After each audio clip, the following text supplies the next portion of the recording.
Pada tanggal 22 April, surat kabar Inggris The Telegraph menerbitkan rencana perdamaian 7 poin yang baru. Pada hari yang sama, delegasi Ukraina berada di London, dijadwalkan untuk bertemu dengan Keith Kellogg dan menyampaikan tanggapan awal mereka terhadap usulan Washington. Apa saja yang termasuk dalam rencana perdamaian yang baru?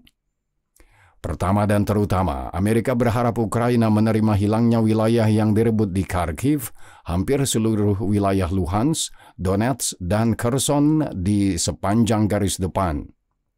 Rencana tersebut mengasumsikan penerimaan atas kehilangan tersebut secara de facto. Terlebih lagi, Washington berharap Ukraina dapat menerima hilangnya Crimea pada tingkat hukum de jure yang dalam praktiknya akan menutup semua klaim berikutnya dan melegitimasi invasi orang-orang hijau kecil Rusia tahun 2014. Rusia juga akan menerima jaminan bahwa Ukraina tidak akan bergabung dengan NATO. Semua sanksi yang dikenakan pada Federasi Rusia sejak 2014 akan dicabut, dan Washington dan Moskow akan menjalin kerjasama ekonomi yang erat, khususnya di bidang energi dan industri. Dengan persyaratan yang begitu menguntungkan bagi Kremlin, apa yang akan diterima Ukraina? Pertama, jaminan keamanan yang kuat, sebagaimana Axios menyebutnya. Kekokohannya akan dipastikan oleh sekelompok negara Eropa dan pihak-pihak lain yang bersedia, tetapi Amerika tentu saja tidak akan termasuk di antara mereka. Kedua, Ukraina akan mendapatkan kembali wilayah-wilayah kecil di wilayah Kharkiv dan Kherson. Ketiga, rencana tersebut menjamin navigasi tanpa hambatan di Dnieper yang berada di sebelah selatan Enerhodar, yaitu lokasi pembangkit listrik tenaga nuklir Zaporizhia yang merupakan garis demarkasi.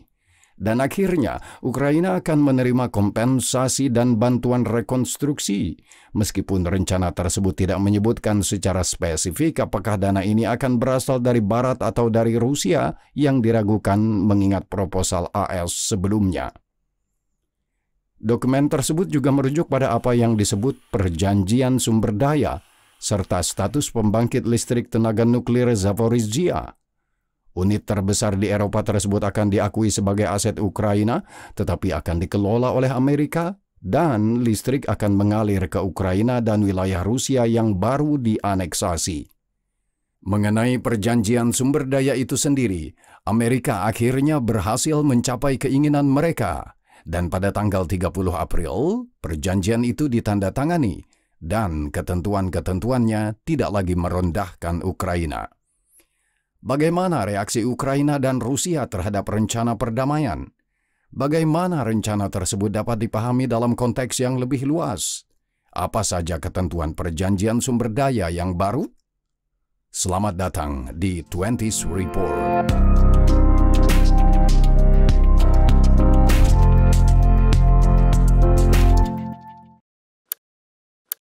Tanggapan Ukraina tidak lama kemudian datang.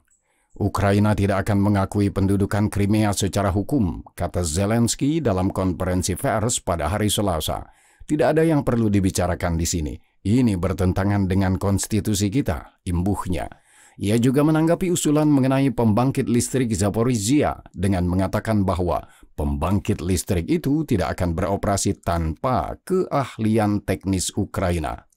Lebih jauh, ia menambahkan bahwa Ukraina belum menerima usulan resmi apapun untuk konsesi teritorial. Reaksi ini tidak menyenangkan warga Amerika. Marco Rubio, Menteri Luar Negeri, segera membatalkan kunjungannya ke London, tempat diselenggarakannya pertemuan puncak mini tentang kemajuan perundingan perdamaian. Namun, tanggapan konkret datang dari Donald Trump melalui metode komunikasi pilihannya, platform Truth Social. Presiden Amerika menuduh mitranya dari Ukraina menolak pengakuan resmi Crimea dan bertanya mengapa mereka tidak memperjuangkannya 11 tahun lalu. Ia menambahkan bahwa Zelensky dapat menerima syarat-syarat ini dan mempertahankan apa yang dimilikinya atau berjuang selama 3 tahun lagi dan berakhir tanpa apapun. Terakhir, ia menambahkan bahwa sebagai orang yang tidak punya kartu untuk dimainkan, ia seharusnya tidak memperpanjang pembunuhan dan akhirnya harus mengakhiri kekacauan total yang tidak akan pernah terjadi jika Trump menjadi presiden. Ini adalah teknik retorika yang konsisten karena Trump berulang kali menggambarkan perang sebagai warisan Biden dan Obama. Rusia pada gilirannya menerima rencana Amerika itu dengan rasa puas yang tak terselubung. Yuri Ushakov, penasihat Putin, setelah bertemu dengan Steve Witkoff di Moskow yang berlangsung 3 hari setelah rencana itu dipresentasikan, menyatakan bahwa percakapan ini memungkinkan Rusia dan Amerika Serikat untuk lebih mendekatkan posisi mereka, tidak hanya terkait Ukraina tetapi juga sejumlah isu internasional lainnya, katanya kepada wartawan. Witkoff, delegasi Trump untuk perundingan dengan Rusia, mengunjungi Moskow untuk keempat kalinya tahun ini.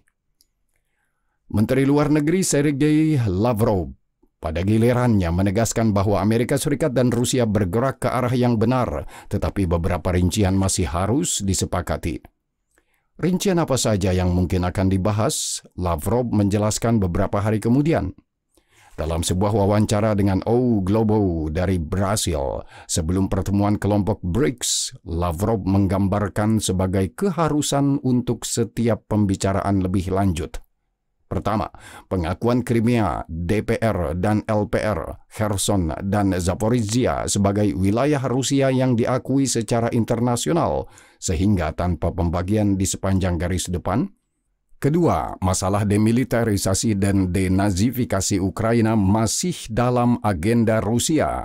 Ketiga, pencabutan sanksi, tuntutan hukum, dan surat perintah penangkapan. Dan keempat, dan akhirnya, kembalinya aset Rusia yang dibekukan di Barat. Pada saat yang sama, Lavrov menggambarkan pemerintah di Kiev yang dibentuk setelah 2014 sebagai neo-Nazi. Dengan demikian, ia secara langsung mengonfirmasi rencana jangka panjang Kremlin. Jika denazifikasi dan demilitarisasi tetap menjadi tujuan dan pemerintahnya adalah neo-Nazi, maka tujuan utamanya adalah menggantinya dan membentuk pemerintahan boneka seperti Yanukovych. Disinilah inti dari rencana perdamaian berikutnya difokuskan.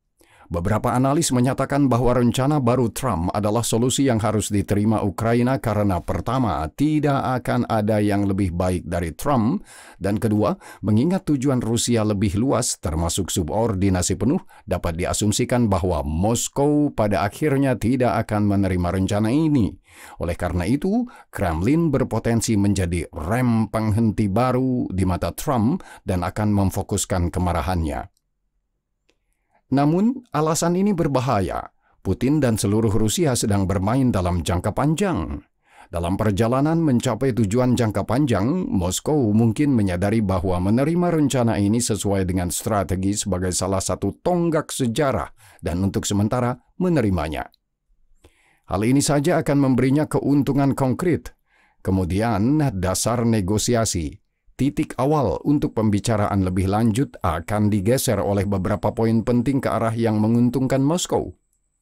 Sekarang titik awalnya bukan kerusiaan Crimea, status wilayah pendudukan, atau partisipasi Ukraina dalam NATO, karena ini akan dianggap sebagai negara yang diterima oleh Ukraina. Tetapi sebaliknya akan menjadi perlindungan bagi penduduk berbahasa Rusia di wilayah Kharkiv atau di Odessa. Keberadaan tentara Ukraina atau seruan langsung untuk perubahan pemerintahan di Kiev. Semua ini akan diperlakukan sebagai syarat awal untuk perdamaian berikutnya. Karena tidak seorang pun akan memiliki ilusi bahwa perdamaian berikutnya akan dinegosiasikan lagi. Jika kompromi yang buruk dalam bentuk yang diusulkan oleh Amerika terjadi sekarang, Rusia akan mempertahankan keresahan di garis demarkasi, berulang kali memprovokasi Ukraina, kemudian menyalahkan mereka karena melanggar perjanjian damai. Ini lebih dari pasti. Pada saat yang sama, menurunkan intensitas pertempuran akan memungkinkan Kremlin untuk mengumpulkan potensi ofensif dan memulai serangan baru yang alasannya akan selalu ditemukan. Bisa jadi, pertama, dugaan pelanggaran perjanjian perdamaian oleh Kiev. Kedua, perlindungan penduduk Rusia di wilayah yang dikuasai oleh Kiev. Atau ketiga, tindakan anti-teroris. Dengan kata lain, kasus Belly tidak penting. Ia diciptakan untuk tujuan yang lebih luas. Itulah sebabnya ketika Trump meminta Zelensky untuk menandatangani perdamaian dengan menyatakan bahwa ia tidak punya pilihan lain dan harus menerimanya karena dalam 3 tahun ia tidak akan punya apa-apa, warga Ukraina melihatnya secara berbeda. Mereka percaya bahwa menandatangani perdamaian dengan formula seperti itu akan meningkatkan kemungkinan Ukraina dalam bentuknya saat ini tidak akan ada lagi, karena hal itu telah melegitimasi keuntungan Rusia dari agresi ilegal saat ini. Agresi yang tidak akan berhenti. Kami tidak punya tempat untuk mundur. Kami tidak akan menandatangani tindakan penyerahan diri. Yehoro Cherniv, Wakil Ketua Keamanan Nasional, mengatakan kepada surat kabar Kiev Independent. Akibatnya, tidak peduli jalan mana yang kita ambil, kita akan menemui jalan buntu. Rusia menginginkan kendali penuh atas Ukraina. Ukraina tidak menginginkan kendali penuh Rusia atas Ukraina. Dan Amerika? Nah, apa yang sebenarnya diinginkan Amerika? Jika Trump mengeluh bahwa ia sudah muak dengan Putin dan Zelensky, Rubio mengancam bahwa jika tidak ada kemajuan, mereka akan meninggalkan meja perundingan dan terlibat dalam perang. Lalu mengapa mereka masih berpegang pada proses ini? Secara resmi, Trump mengemukakan slogan menghentikan pembunuhan sebagai alasan belas kasihan untuk keputusan ini.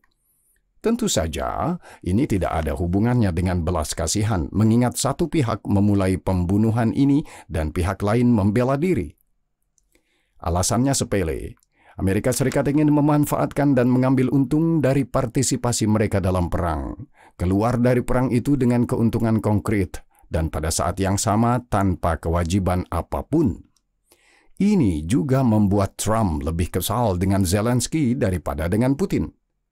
Putin dengan sukarela menawarkan Trump keuntungan tertentu dan tidak mengharapkan komitmen selain menyerah pada Ukraina dan Eropa Tengah Timur. Sementara itu, Zelensky tidak punya banyak hal untuk ditawarkan kecuali upaya neokolonial Trump, yaitu perjanjian sumber daya.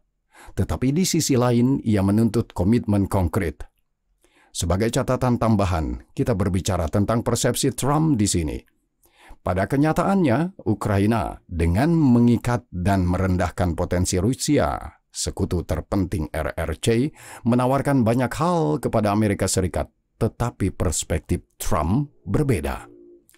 Kejengkelan Trump juga berasal dari fakta bahwa ia ingin mengambil cek yang besar dari kedua belah pihak, mengunci pintu-pintu itu, dan tidak pernah kembali lagi. Sementara itu, Putin, Lavrov, Ushakov, dan yang lainnya akan mendobrak pintu-pintu itu dengan kusen begitu pialang Amerika menghilang di tikungan. Tujuan mereka adalah agar Amerika meninggalkan korban yang tidak bersenjata dan tidak berdaya di balik pintu-pintu itu sehingga mereka dapat dengan tenang menyelesaikan apa yang telah mereka mulai. Fakta bahwa Korea Utara mengonfirmasi keterlibatannya dalam perang menunjukkan bahwa Moskow sedang mempertaruhkan segalanya. Itulah sebabnya tujuan utama Kiev adalah jaminan keamanan. Bukan sembarang jaminan, tetapi jaminan nyata yang mengikat Amerika. Jaminan dari Eropa saat ini tidak dapat memberikan Ukraina tingkat keamanan yang sama dan tidak pasti apakah negara-negara Eropa sendiri akan bersedia menawarkannya tanpa Amerika. Karena pada saat eskalasi Rusia, mereka akan menghadapi perang skala penuh. Dengan demikian, kita sampai pada satu kesimpulan. Segala sesuatu menunjukkan bahwa perang akan terus berlanjut dengan atau tanpa partisipasi Amerika. Tentu saja, pertanyaan muncul di sini. Bukankah berperang tanpa Amerika sama saja dengan bunuh diri? Apakah masuk akal sama sekali? Pertama, Ukraina tidak punya pilihan. Satu-satunya alternatif adalah meletakkan senjata, mengundang Yanukovych kembali, dan menghapus 11 tahun terakhir dari ingatan. Dengan kata lain, ini tidak akan terjadi. Kedua, pengaruh Washington dulu dan sekarang signifikan, tetapi kegagalan kondisi selanjutnya yang diberlakukan olehnya menunjukkan bahwa bertentangan dengan apa yang dikatakan Trump, Amerika tidak memiliki keputusan akhir dalam diskusi ini, yang berarti bahwa pengaruhnya tidak menentukan. Memang, Ukraina berada dalam situasi yang sangat sulit, dan tanpa Amerika, keadaan akan menjadi lebih sulit lagi. Kita bisa melupakan serangan besar seperti yang terjadi di Kharkiv atau Kherson, namun situasinya tidak begitu buruk sehingga garis depan akan tiba-tiba runtuh total. John Hardy, Wakil Direktur Program Rusia di Washington Foundation for Defense of Democracies, menggambarkannya dengan sangat mirip. Situasi umum di garis depan tidak bagus tetapi juga tidak buruk dan tidak mungkin runtuh. Di sisi lain, Trump menggambarkan situasi tersebut sebagai situasi yang tidak ada harapan dan tidak ada alternatif. Namun, meskipun ini adalah situasi yang paling sulit sejak dimulainya perang, kenyataannya tidak demikian. Pertama, penjamin terbesar Ukraina adalah militer Ukraina sendiri. Tidak ada satupun di Eropa yang saat ini memiliki kemampuan darat seperti Angkatan Bersenjata Ukraina. Ketika satu-satunya tujuan pasukan ini adalah menghentikan lawan dengan segala cara tanpa melakukan serangan besar-besaran, setiap kilometer tambahan wilayah yang diperoleh Rusia dibayar dengan pengorbanan besar. Dan strategi merangkak kilometer demi kilometer melalui negara sebesar Ukraina adalah ide yang biasa-biasa saja. Kedua, industri pertahanan Ukraina dan sektor swasta yang dimobilisasi telah memanfaatkan perang selama 3 tahun dengan baik dan kini menjadi cadangan yang kuat bagi militer. Ukraina bergantung pada bantuan asing, tetapi menyumbang sebagian besar bantuannya sendiri. Ketiga, Kiev berharap Eropa mengambil alih beban dukungan, tidak hanya modal, tetapi juga dalam bentuk kemampuan yang ditransfer. Memang, dengan mengetahui kesulitan Eropa, ini akan sulit, tetapi akan menjadi populisme jika mengatakan bahwa ini tidak terjadi, sebagaimana dikonfirmasi oleh paket bantuan berikutnya. Lagi pula, ada juga penggabungan alami dari poin 2 dan 3, yaitu Eropa dapat dengan mudah membiayai industri pertahanan Ukraina yang berproduksi lebih efisien dan cepat yang ditekan oleh mobilisasi internal negara.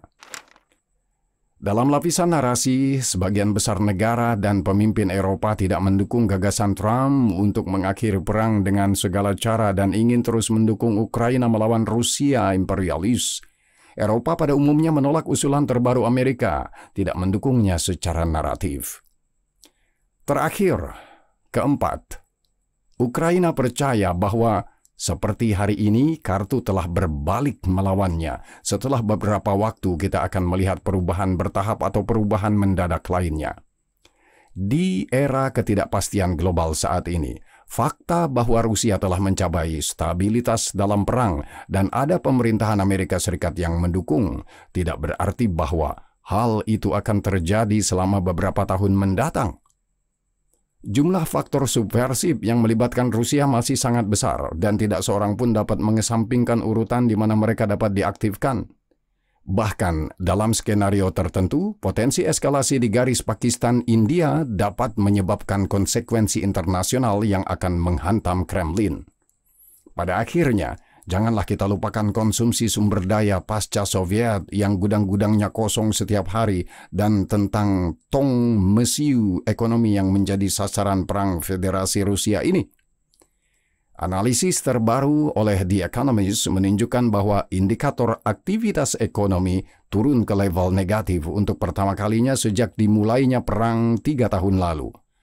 Pertumbuhan PDB yang bertahan di kisaran 4% selama 2 tahun terakhir, meskipun secara artifisial dihasilkan oleh produksi senjata yang tidak produktif, kini jelas turun ke level 1 hingga 2%. Pertumbuhan belanja militer telah turun dari 53% pada tahun 2023 menjadi hanya 3% pada tahun 2024. Tabungan terus-menerus terkikis oleh inflasi tinggi yang coba mereka tanggulangi dengan mempertahankan suku bunga sebesar 21%, tertinggi sejak awal abad ini. Ditambah lagi dengan perlambatan di Tiongkok dan penurunan permintaan yang diperkirakan, dan dengan demikian impor dari Rusia serta rendahnya harga minyak Ural, komponen utama anggaran Rusia. Moskow tidak suka menyebutkannya, tetapi faktanya adalah bahwa kartu ekonominya yang menggunakan nomenklatur Trump lemah. Namun di Rusia, ekonomi melayani tujuan politik yang saat ini merupakan tujuan perang, bukan sebaliknya. Oleh karena itu, sejauh itu dapat dieksploitasi, maka itu akan dilakukan. Akibatnya, kita berhadapan dengan situasi jalan buntu, tetapi sama sekali bukan situasi yang tidak menguntungkan. Bahkan prospek menunggu Trump, meskipun sulit dibayangkan, tidak harus dikesampingkan. Ketika Anda tidak punya tempat untuk mundur, berdiri di atas jurang, Anda harus membela diri, bahkan jika itu akan berlangsung selama 4 tahun lagi. Dalam konfigurasi ini, Donald Trump muncul sebagai pemohon utama yang meskipun berteriak-teriak tentang meninggalkan meja perundingan, lagi-lagi tidak memenuhi ancaman ini. Sebaliknya, untuk pertama kalinya, ia bertemu dengan Zelensky sejak pertikaian yang bergejolak di Gedung Putih. Pertemuan itu berlangsung di sela-sela selama upacara pemakaman Paus Fransiskus dan digambarkan sebagai produktif dan menurut Zelensky memiliki peluang untuk menjadi bersejarah. Akankah itu terjadi? Sejauh ini, sedikit yang menunjukkan hal itu. Putin mengusulkan gencatan senjata sementara lainnya karena perayaan Hari Kemenangan. Gencatan senjata ini tentu akan berlangsung dengan semangat yang lebih baik dan dengan audiens yang lebih luas daripada tahun-tahun sebelumnya. Tetapi awan gelap yang menyelimuti Presiden Rusia belum sepenuhnya sirna. Tepat pada 30 April, menandai 100 hari sejak Donald Trump mengumumkan berakhirnya perang tepat pada saat ini. Ia tidak memenuhi janji ini, seperti banyak orang lainnya. Lebih jauh lagi, ia bahkan tidak mendekati pemenuhannya. Apakah ia masih dapat memenuhinya? Ya, Presiden Amerika memiliki semua alat untuk itu, tetapi ada biayanya. Membantu Ukraina di sini dan sekarang, atau menawarkan jaminan untuk masa depan. Trump menolak kedua pilihan ini, dan itu berarti bahwa akhir perang yang cepat tidak akan segera terjadi. Dengan atau tanpa Amerika. Beberapa jam terakhir sebelum episode ini dipublikasikan, terjadi terobosan penting lainnya, penandatanganan perjanjian sumber daya. Mari kita mulai dengan ketentuan-ketentuan khususnya. Saya berterima kasih kepada semua pihak yang telah bekerja keras untuk mencapai kesepakatan ini. Kini dokumen ini telah sedemikian rupa sehingga dapat menjamin keberhasilan bagi kedua negara kita, Ukraina dan Amerika Serikat. Kata Wakil Perdana Menteri pertama Ukraina, Yulia Sviridenko, yang mengoordinasikan negosiasi mengenai kesepakatan tersebut. Perjanjian ini memberi sinyal yang jelas kepada Rusia bahwa pemerintahan Trump berkomitmen pada proses perdamaian yang berpusat pada Ukraina yang bebas, berdaulat, dan makmur dalam jangka panjang, kata Scott Bessent dalam siaran pers dari Departemen Keuangan Amerika Serikat. Perjanjian tersebut kembali mengatur pembentukan dana investasi rekonstruksi, tetapi sekarang kedua belah pihak akan memiliki bagian dan kontribusi yang sama. Menurut Perdana Menteri Shmyhal, hanya bantuan militer masa depan dari Amerika Serikat yang dapat dihitung sebagai kontribusi untuk dana tersebut, dan bantuan sebelumnya tidak diperhitungkan. Ini adalah perubahan penting pertama. Informasi kedua yang tidak kalah pentingnya adalah bahwa Ukraina akan mempertahankan kendali penuh atas tanah, infrastruktur, dan sumber daya alamnya, sementara konglomerat negara seperti Energoatom atau Ukrnafta akan tetap menjadi milik Ukraina. PLTN Zaporizhia tidak termasuk dalam perjanjian tersebut. Dana tersebut akan didanai secara eksklusif oleh pendapatan dari investasi baru, sehingga proyek-proyek saat ini termasuk yang bersifat ekstraksi tidak akan dicakup olehnya. Selain itu, dana tersebut tidak akan dikenakan pajak di negara manapun. Amerika pada bagian mereka akan membantu menarik investasi dan teknologi ke Ukraina. Selama 10 tahun pertama, setiap keuntungan yang dihasilkan oleh dana investasi akan diinvestasikan kembali di Ukraina dalam proyek-proyek baru atau rekonstruksi. Jika ketentuan tadi memang terkonfirmasi, ini menunjukkan keberhasilan signifikan diplomasi Ukraina meskipun kurangnya jaminan keamanan dan hanya penyelarasan strategis jangka panjang yang tetap menjadi kelemahan dalam perjanjian tersebut. Namun, kesepakatan tersebut memberikan manfaat yang disebutkan tadi yang menjadi perhatian Trump, sekaligus dapat diterima oleh Kyiv. Seperti yang dilaporkan oleh Kyiv Post beberapa saat setelah penandatanganannya, Gedung Putih telah menyetujui penjualan senjata senilai $50 juta yang merupakan konsesi senjata pertama bagi Ukraina sejak awal masa jabatan Trump. Jika ini diikuti oleh lebih banyak paket penjualan, maka situasi Ukraina dapat membaik lagi, menghadirkan kemungkinan perubahan bertahap atau tiba-tiba dalam lanskap geopolitik yang telah disebutkan sebelum ini.